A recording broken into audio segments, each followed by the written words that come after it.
사무엘하 10장 우리 9절에서 19절까지 사무엘하 10장 9절에서 19절까지 한 절씩 교독하겠습니다.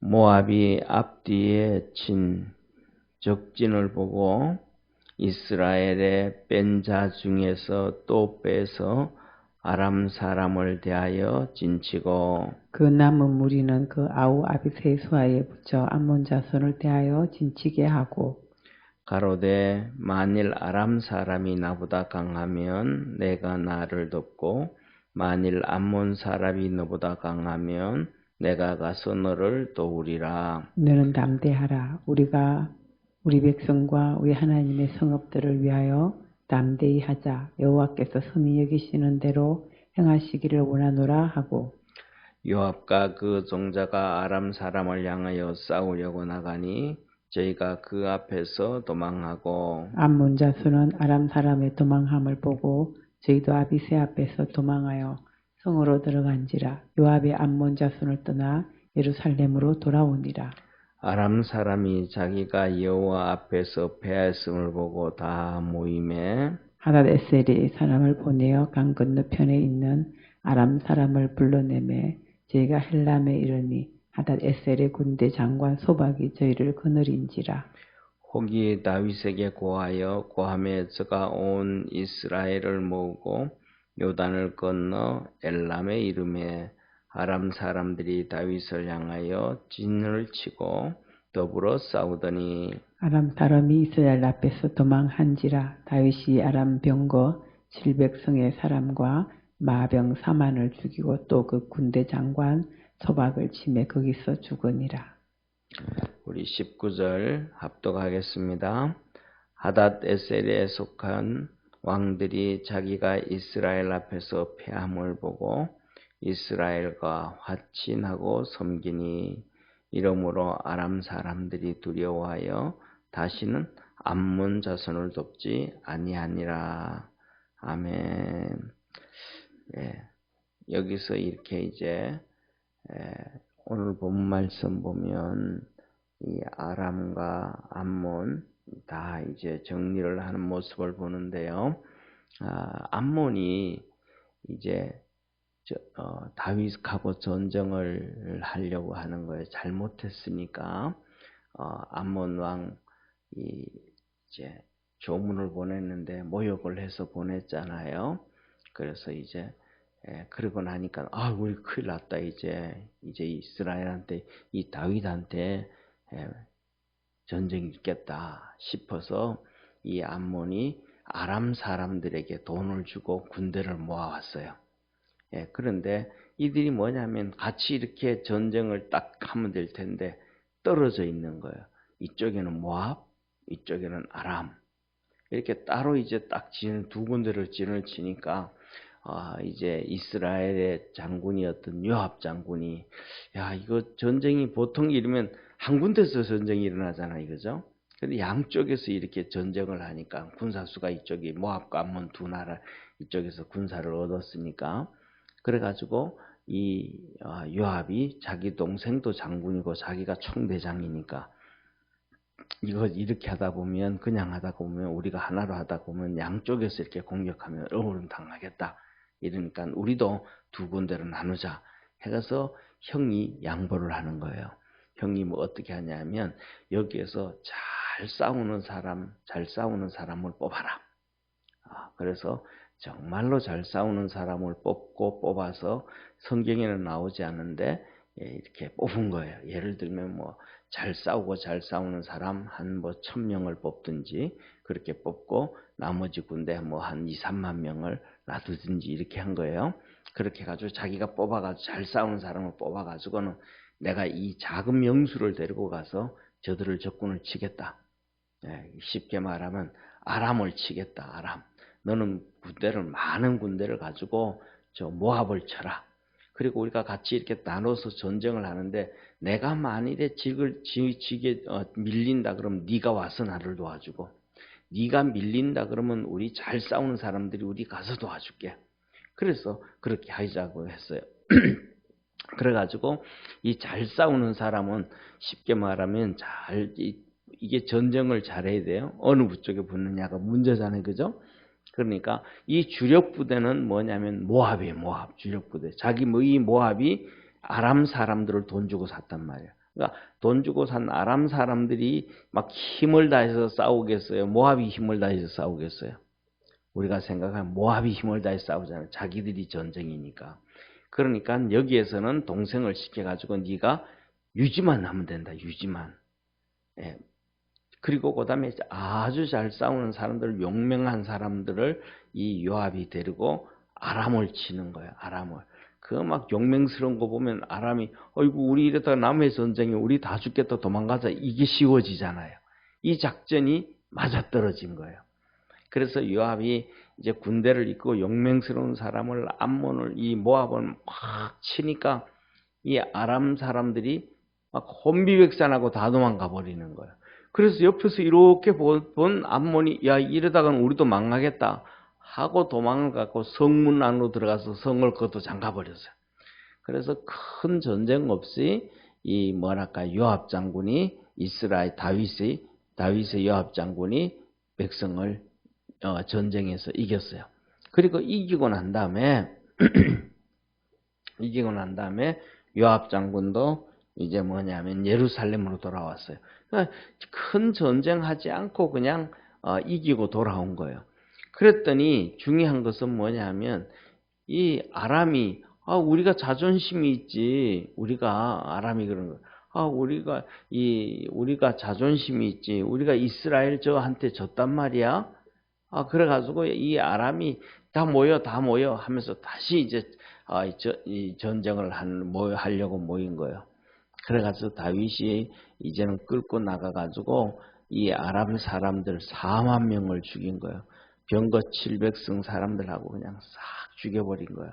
그랬더니 이 모압과 암몬이 그 앞에서 우리 하친합시다 하면서 이제 종이 되어지고 아람이 무서워서 이제는 더 이상 이제 모압을 돕지도 않고 그랬다라는 이 하나님의 말씀이에요. 여기서 보면 우리가 첫 번째로 중요한 것은 뭐냐 하면 이 작전을 잘해야 된다. 이 요압이 작전을 정말 잘했잖아요.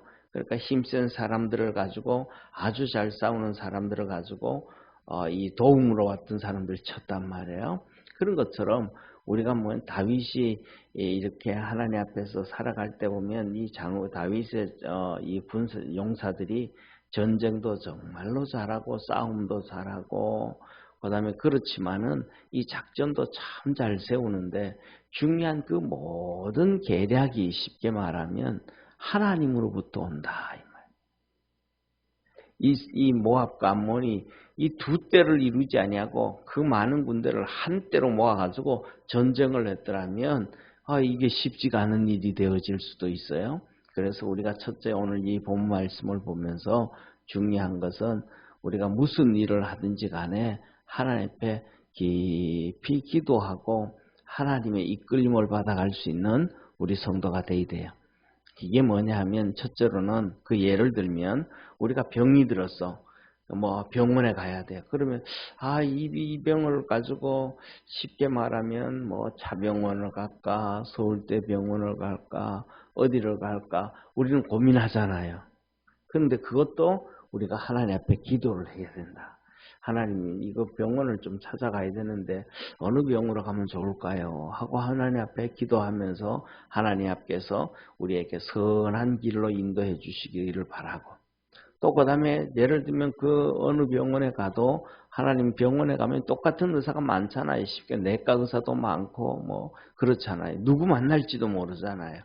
그러니까 하나님 오늘 서울대 병원에 가게 되어지는데 오늘 의사도 좋은 의사 만나게 해주시고 하나님께서 우리 길을 다 도와주옵소서 하면서 우리가 모든 것을 하나님 앞에 이렇게 맡기고 기도할 줄 아는 우리 축복의 성도가 되기를 축원합니다. 그 다음에 두 번째로는 우리가 뭐냐면 하나님의 이끌림을 잘 받아가야 돼요. 이끌림을 받아가야 되는데 그게 뭐냐면 고집 피우면 안 돼요. 고집 피운다든지 객기를 부린다든지 그렇게 하면 안 돼요. 하나님이 우리를 이끌어 가시는데 그 하나님 앞에 순종하고 순응해 가야 돼요. 이게 뭐냐면 자존심을 좀 내려놔야 돼요. 자존심이 상하다고 그냥 튀어나오면 그거는 분명히 잘못되어지는 거예요. 자존심을 좀 기분 상해도 하나님 앞에서 찬송하고 기도하고 이 자존심 상하는 걸 이렇게 잘 컨트롤해야 돼요. 다스려야 돼요. 성령의 열매도 보면 보세요. 성령의 열매 9가지 얘기하잖아요. 사랑과 희락과 화평과 오래 참음과 자비와 양선과 온유와 충성과 절제다. 이렇게 얘기하잖아요. 그러니까 여기서도 보세요. 첫째, 사랑과 희락과 화평과 그 다음에 뭐예요? 오래 참음과. 자존심이 상하다고 펄떡펄떡 일어나면 안 돼. 오래 참고 인내하고 온유하고.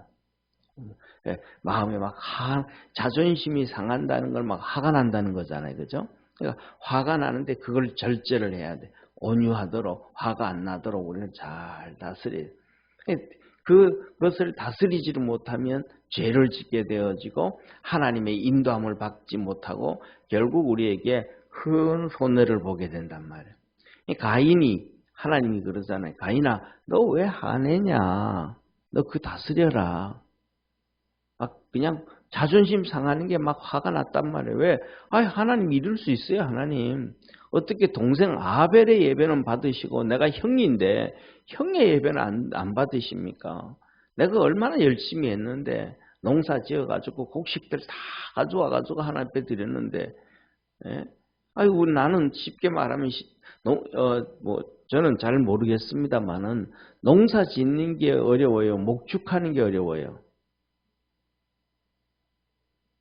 사람마다 다 어렵다 그러겠지만은 제가 보기에는 목축하는 게 좀 더 쉬워 보이지 않을까 그런 생각이 들어요. 왜냐하면 농사 지면 뭐 여름에고 이렇게 떼양 빼치고 뭐고 정신없이 막 쉬지도 못하고 일해야 되잖아요. 그냥 그렇게 해야 되는데 비가 없으면 비가 없어서 걱정하고 또 비가 많으면 많아서 걱정하고 이래야 되는데 뭐 농사 짓는 사람이 목축하는 사람 이렇게 보니까 맨날 노는 것 같아. 그냥 들판에 이 소떼 양떼들 풀어놓고 그냥 하프 타고 기타 치고 놀기도 하고 그냥 밤 저녁 때 되면 또 다 불러 들어가지고 물만 먹여주면 되고 노는 것 같단 말이에요. 아마 가인도 그러지 않았을까 싶어요. 저 아벨은 목축하면서 놀다가 저 한 마리 양 한 마리 가져와서 하나님께 드리는데 하나님은 받아주시고 말이지. 나는 1년 동안 막 수고하고 땀 빨빨 흘리면서 고생하고 그 곡식 가지고 하나님께 드리는데 안 받아주고 하나님 이러면 돼요 하고 막 화를 냈을지 몰라요. 그런데 하나님께서 너 그 화를 다스려라. 그 짜증나는 거 다스려라. 온유해져라. 온유해져라. 근데 그거 못 다스리니까 살인죄를 짓고 결국은 하나님 앞에서도 버림당하는 거예요. 오늘 우리가 여기서 보면 자존심도 똑같은 거예요. 화가 난단 말이에요. 다스려야 돼. 오래 참고 온유함으로 다스릴 줄 아는 성도 되기를 바랍니다. 그런데 아람이 그냥 전쟁을 했는데 그냥 이 다윗의 용사 장군 요압이 예루살렘으로 돌아갔으면 아유 다행이다, 전쟁 안 나가지고 우리가 앉아서 다행이다 하고 그냥 감사하고 이렇게 다스려야 되는데 우리가 졌어? 다시 일어나 우리 전우들하고 싸워. 이 자존심을 못 내는. 그래가지고 모아가지고 다시 전쟁을 하는 바람에 다윗이 나와가지고 몇 명이에요? 4만 명 이상을 죽여버린 거예요. 이 객기 부리다가 다스리고 했더라면 백성들 안 죽는데 그죠? 4만 명이 죽으면 얼마나 많은 가정이 피해를 당해. 그 4만 명이면 전부 가장들이고 아들 다 큰 아들들인데 비참하게 되어지잖아요. 그래서 그리고 난 다음에는 그전에는 조공도 안 바쳐도 되고 종살이 안 해도 되고 그냥 그래 살았는데 이 전쟁으로 짐으로 말미암아 이 아람은 결국은 뭐가 돼요? 이스라엘의 종이 되어지고 조경을 바치게 되어지고 형편이 몇 배나 어려워진 거예요. 뭘 못해서? 하나님께서 축복해 주시고 도와주시는데 그 다스리면 되는데 그걸 못 다스려서 그래. 그 다음에는 이제 그렇게 크게 종이 되고 나니까 이 아람이 암몬 자손들을 이제는 도와주지도 못하고 뭐 하지도 못하고 비참해진 거예요. 그래서 오늘 이 본문 말씀은 우리가 두 가지예요. 첫째로는 우리가 무슨 일을 하든지 하나님께 기도하고 하나님의 이끌림을 받을 수 있는 우리 축복의 성도가 되기를 바랍니다. 그 다음에 두 번째, 우리가 살아가다 보면 자존심도 상하고 막 그래가지고 막 화가 나기도 하고 그 다음에 그리고 막 그냥 소리 지를 때도 있는데 그런 것들을 잘 다스려라. 인내하고 그 다음에 우리 마음을 온유함을 갖고 또 그렇게 하다 보면 하나님께서 이렇게 도와주셨구나. 이렇게 큰 화를 당할 걸 하나님 면해 주셨구나. 이 하나님의 은혜와 축복을 받게 되어지고 깨닫게 되어지고 알게 되어집니다. 그래서 우리 믿음의 성도들이 항상 모든 일에 있어서 특히 기뻐하고 즐거워하는 일은 괜찮아요. 그거는 막 급해도 돼. 왜? 기쁘고 좋은 일이니까. 그런데 힘들고 어렵고 자존심이 상하고 화가 나고 짜증이 나고 불평이 나고 원망이 나고 이런 일일 때는 오래 참아야 잘 다스려, 우리 마음을 다스려 가지고 그걸 잘 지켜가야 돼. 그 화난다고 막 화난 대로 일어서 버리고 짜증 난다고 짜증 나는 대로 얘기해 버리고 불평스럽고 원망이 있다고 그 말 그대로 다 내뱉어 버리고 이러면 하나님의 복을 못 받고 하나님의 심판을 받고 사단이 그냥 우리를 가지고 요리하고 살아가요. 그런 경우 너무 많아요. 우리가 보다 보면 살다가 보면 우리가 그런 경우 많아요. 자기 감정을 추스리지를 못해서 함부로 말을 퍽퍽 해버리는 경우가 많잖아요. 그죠? 네, 이게 예를 들면 5, 6살 또 한참 민감한 청소년 때라 그러면 그럴 수도 있지라고 얘기하지만 다 우리가 어른이 돼가지고 그렇게 된다는 것은 아직도 우리가 뭐냐면 신앙으로 성숙되지 못했고 더 나아가서는 인간적으로 볼 때도 사람으로서 나이 먹어서 성숙되지 못했다. 네. 한 가지만 말씀드리겠습니다. 이스라엘 백성, 이스라엘에게 야곱에게 12명의 아들이 있었잖아요.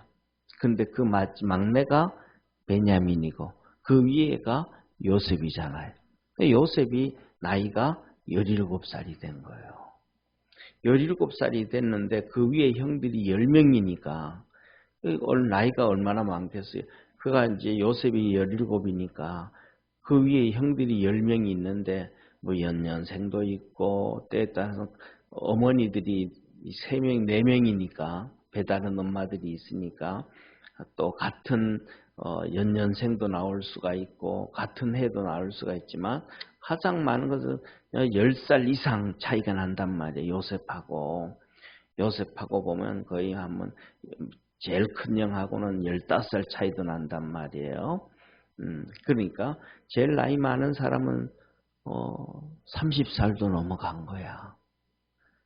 그러면 30살도 넘어가고 하고 그다음에 20살도 중반 넘어가고 하면 이렇게 화나고 하는 거 좀 절제해야 돼, 아니 돼요? 절제해야 되잖아요. 한번 생각을 한번 해보세요. 쟤하고 예를 들면 저하고 제 막내 동생 있잖아요. 여자의 은정이에요. 걔하고 15살 차이 난단 말이에요. 근데 이렇게 15살 차고 나고 할 때는 보면 그 애가 그냥 이쁜 거야. 그 정도 되니까 질투할 것도 없고 이것도 없고 저것도 없고 그 15살 정도 나니까 잘 먹는 거 보면 이쁘고 그냥 다 그런 넘어가는 거예요. 그러니까 그 형들도 그렇게 다 하고 넘어가면 되는데 그냥 그 요셉을 시기하고 질투하고 아버지가 좋은 옷 입혀준다고 질투하고 뭐하고 그 다음에 또 꿈을 꿨잖아요. 하나님이 꿈을 통해서 말씀해 주셨잖아요. 그러니까 그것도 또 질투하고, 그거 뭐 할 거 있어. 자식아, 조만한 게 뭐 쓸데없이 네가 뭐 알아. 그냥 그런 건 네 속으로 생각하고 얘기해가지고 다른 형들 기분 상하지 않게 해 하고 그냥 얘기하면 되잖아요. 넘어가면 되는데, 이 나이 차이가 이렇게 많이 나는 형들하고도 형들이 막 그냥 시기하고 질투하고 화를 내고, 그걸 뭐 하지만 오래 참지 못했어요. 온유함을 유지 못했어요. 그래가지고 그들이 요셉을 팔아버린 거예요. 애굽으로. 그리고는 요셉의 옷을 벗겨가지고 염소 한 마리 잡아가지고 그 피를 옷에 묻혀가지고는 아버지한테, 아버지 요셉이 맹수한테 물려서 죽은 것 같아요 하고 거짓말하고, 나중에 이렇게 나쁜 짓을 하고 나니까 애굽에 내려가서 총리로 있을 때 그 앞에서 사시나무 떨듯이 떨고, 그 다음에 나중에는 또 몇 년이 지났어요? 17년이 애굽에서 또 17년이 지났어. 17년이 지나고 난 다음에 야곱이 죽고 나니까 요셉 앞에 가서 또 엎드려서 또 거짓말을 해. 우리 아버지 야곱이 당신한테 우리를 괴롭히지 말고 우리를 죽이지 말고 우리에게 해코지 하지 말라고 유언을 했습니다. 이 거짓말을 또 하는 거야. 그 한 번 그 인내를 못하고 그 어린애 같은 17살짜리 어린애 같은 애한테 그 인내하지 못하고 온유한 마음을 갖지 못했더니 그 평생 그 어려움을 당한단 말이에요. 이게 바로 뭐냐면 우리가 오늘 여기에 나오는 누구와 같이 아람 사람들도 온유함을 가지고 좀 이렇게 인내했더라면 되는데, 그거 못해가지고 결국은 나라가 박살나는, 우리가 믿음 안에서 하나님의 앞에 이 온유함을 갖고 인내함을 가질 수 있는 우리 축복의 성도가 되기를 바랍니다. 그러면 어마어마한 그 문제가 생길 것이 안 생기는 거예요. 우리가 이 세상에 사는 것은 큰 복을 받아서 사는 것도 축복이지만 우리 현실의 삶이 큰 재앙을 안 당하는 것도 축복인 거예요. 그렇잖아요. 그냥 편안하게 살아가는 것도 하나님의 큰 축복이에요. 이거는 인내하고 온유함을 유지할 때에 이 어려움을 당하지 아니하고 축복의 밑거름이 되어지는 것입니다. 그래서 우리 모두 그렇게 믿음 안에서 온유하고 인내할 줄 아는 우리 성도 되시기를 바랍니다. 기도하겠습니다. 전능하신 하나님 아버지, 다윗이 요압을 통해서 큰 전쟁하지 아니하고 다시 예루살렘으로 돌아가는데, 그 은혜를 받았으면 그대로 있어야 되는데, 그 전쟁에서 크게 진 것도 아닌데 졌다고 자존심 내세우고 화를 냈던 이 아람, 결국 하나님 아버지 이들이 비참함에 빠지게 되어져 버렸습니다. 이 말씀을 보면서 우리 믿음의 성도들도 하나님의 이끌림을 받아가게 도와주옵시고, 이 자존심 세운다든지 화를 낸다든지 불평하고 원망을 한다든지 이런 것들 다 정리하고, 이런 마음이 생길 때는 오래 참게 하여 주시고 또 온유함을 유지할 수 있도록 축복해 주옵소서. 이렇게 힘들 때는 함부로 말하지 않고 입을 좀 꾹 다물고 하나님 앞에 마음속으로 기도하고, 하나님 마음, 우리 마음속에 평강 주옵소서. 이 잘못되어진 성숙되지 못한 인격, 성숙되지 못한 믿음 우리 주님 도와주옵소서 하고, 무릎 꿇을 줄 아는 우리 복된 성도들 되게 도와주옵시고, 삶 속에 하나님의 큰 은혜를 받게 하시고, 하나님 주신 그 큰 은혜를 이렇게 잃어버리지 않고 버리지 않고 낭패당하지 않고 평안하게 하나님 섬기며 살 수 있도록 축복해 주옵소서. 구원하신 주님께 감사하고 오늘도 기도하고 믿음으로 주 앞에 무릎 꿇을 때에 하나님께서 하늘 문을 여시고 우리에게 큰 은혜와 복 주시옵소서. 예수님의 이름으로 기도드립니다. 아멘. 하늘에 계신 우리 아버지여, 이름이 거룩히 여김을 받으시오며 나라에 임하옵시며 뜻이 하늘에서 이룬 것 같이 땅에서도 이루어지리다. 오늘날 우리에게 일용할 양식을 주옵시고 우리가 우리에게 죄인 자를 사하여 준 것 같이 우리 죄를 사하여 주옵시고 우리를 시험에 들게 하지 마옵시고 다만 악에서 구하옵소서. 대개 나라와 건세와 영광이 아버지께 영원히 있사옵나이다. 아멘.